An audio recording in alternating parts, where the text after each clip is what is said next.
Halo Sobat Suara Merdeka, kembali lagi bersama Suara Merdeka Network. Apalagi jika bukan untuk update berita hangat baru-baru ini. Tanpa berlama-lama langsung aja kita ke berita yang pertama. Berita kali ini kita mendapat kabar duka dari Semarang. Kota Semarang di Indonesia kembali dilanda banjir pada 6 Januari 2023.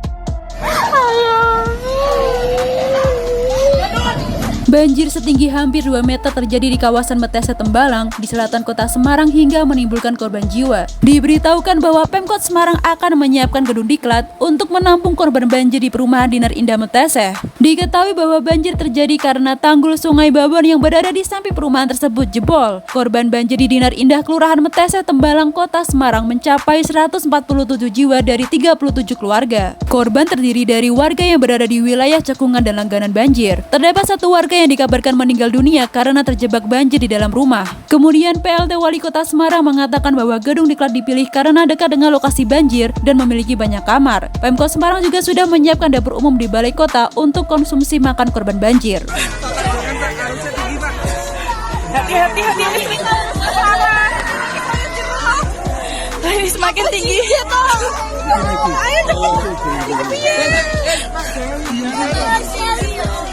Dengan demikian, warga yang terdampak banjir tidak perlu khawatir tentang makanan yang mereka makan selama mengungsi. PLT Wali Kota Semarang menyatakan bahwa kondisi air sudah mulai surut, serta telah berkoordinasi dengan Badan Bangunan dan Wilayah Sungai untuk menangani tanggul yang jebol. Pemkot Semarang juga telah berusaha untuk mengevakuasi korban banjir ke tempat yang lebih aman. Sebelumnya beredar video di media sosial yang menunjukkan terjadinya banjir di kawasan Perum Dinar Indah Metese, Kota Semarang. Dalam video yang diunggah oleh akun Instagram @kejadiansemarang, terlihat bahwa tinggi air setara dengan pinggang orang dewasa hingga nyaris setinggi mobil.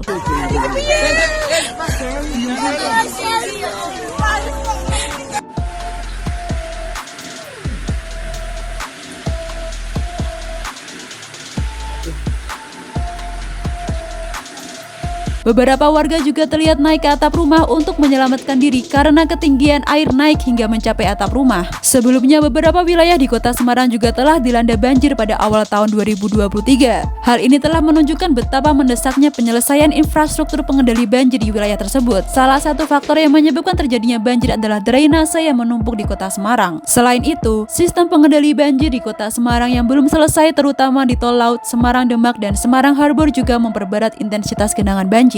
Menurut legislator PKS Jawa Tengah Hadi Santoso, hal ini turut menyebabkan genangan banjir di wilayah Kota Semarang meluas. Menurutnya, saat hujan ekstrim hampir seluruh drainase di Kota Semarang wilayah bawah tidak mampu membuang debit air yang berlebih ke sungai karena banyaknya air larian yang ada. Di tol Semarang Demak direncanakan akan ada polder yang cukup banyak dengan kapasitas tampung yang sangat besar, ungkap Hadi Santoso. Ini belum terlihat progres penyelesaiannya, yang mana hal ini sangat berpengaruh terhadap intensitas genangan banjir di Kota Semarang. Hal ini tidak hanya menimbulkan kerugian materi tetapi juga mengakibatkan banyak objek vital terdampak. Oleh karena itu, seluruh infrastruktur pengendali banjir di Kota Semarang harus segera diselesaikan. Peringatan dari BMKG Jawa Tengah tentang potensi bencana hidrometeorologi sebelum terjadinya banjir juga menunjukkan bahwa masalah ini tidak boleh dipandang sebelah mata. Aliran air di sungai banjir Kanal Barat dan banjir Kanal Timur pun meluap. Hal ini terjadi di beberapa titik akibat debit air yang melonjak di kedua sungai tersebut. Untuk mengatasi masalah ini, pemerintah Kota Semarang perlu mengambil langkah-langkah nyata untuk penyelesaian infrastruktur pengendali banjir dengan segera. Peningkatan drainase dan pengembangan sistem pengendali banjir yang efektif harus menjadi prioritas utama. Selain itu, pemerintah juga perlu memberikan edukasi kepada masyarakat tentang pentingnya memelihara lingkungan agar banjir tidak terjadi lagi di masa yang akan datang. Selanjutnya kita beralih ke berita internasional. Peristiwa penembakan kembali terjadi di Amerika Serikat. Dikutip dari beberapa sumber, kali ini peristiwa penembakan menimpa rapper French Montana dan Rob 49. Setidaknya 10 orang terluka dalam sebuah penembakan yang terjadi saat rapper French Montana dan Rob 49 sedang syuting video klip di Miami, Amerika Serikat pada Kamis 5 Januari 2023. Insiden tersebut terjadi di Licking Miami Garden, Jalan Northwest 27 dekat KFC. Berdasarkan laporan yang beredar, Rob 49 dan pengawal French Montana juga menjadi korban dalam insiden tersebut. Namun hingga saat ini belum ada konfirmasi dari pihak kepolisian. Lebih lanjut, polisi telah tiba di lokasi sebelum pukul 20.00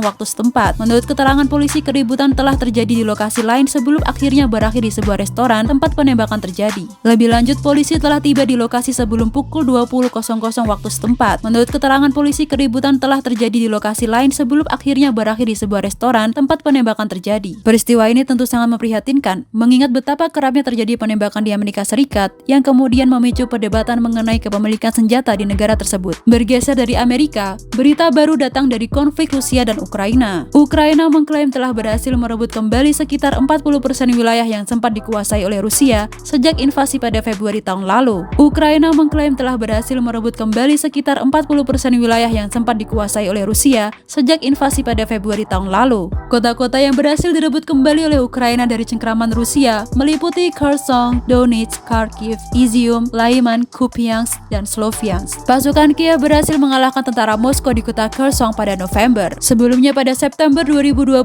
terjadi pencaplokan wilayah oleh Rusia pada wilayah Donetsk, Ukraina. Kemudian pasukan Ukraina berhasil memukul mundur tentara Rusia pada akhir Desember dengan kehilangan 400 tentara Moskow. Pasukan Rusia juga menarik diri dari Kharkiv pada Mei 2022 setelah pertempuran sengit. Pertempuran sengit juga terjadi di dekat Izium pada Mei 2022 dengan Ukraina berhasil menguasai kota tersebut. Kota Lyman di utara Donetsk juga berhasil direbut kembali oleh Ukraina. Wilayah Kupiansk yang terletak di provinsi Kharkiv juga berhasil dikendalikan oleh Ukraina. Selain itu, Sloviansk, kota di Donetsk, juga berhasil direbut kembali oleh Ukraina. Imbas serangan terhadap tentara Rusia di Chulakivka, Kherson pada akhir Desember 2022, tercatat 500 tentara Rusia tewas. Pertempuran sengit juga terjadi di Makivka, Donetsk pada akhir Desember 2022 dengan kehilangan 400 tentara Moskow. Kota-kota yang berhasil direbut kembali oleh Ukraina tersebut tersebar di beberapa wilayah, seperti Lyman yang terletak di utara Donetsk dan Kupiansk yang terletak di provinsi Kharkiv. Selain itu, Sloviansk sendiri merupakan kota di Donetsk. Keberhasilan Ukraina dalam merebut kembali kota-kota tersebut menunjukkan bahwa negara tersebut tidak tinggal diam di hadapan ancaman pencaplokan wilayah oleh Rusia.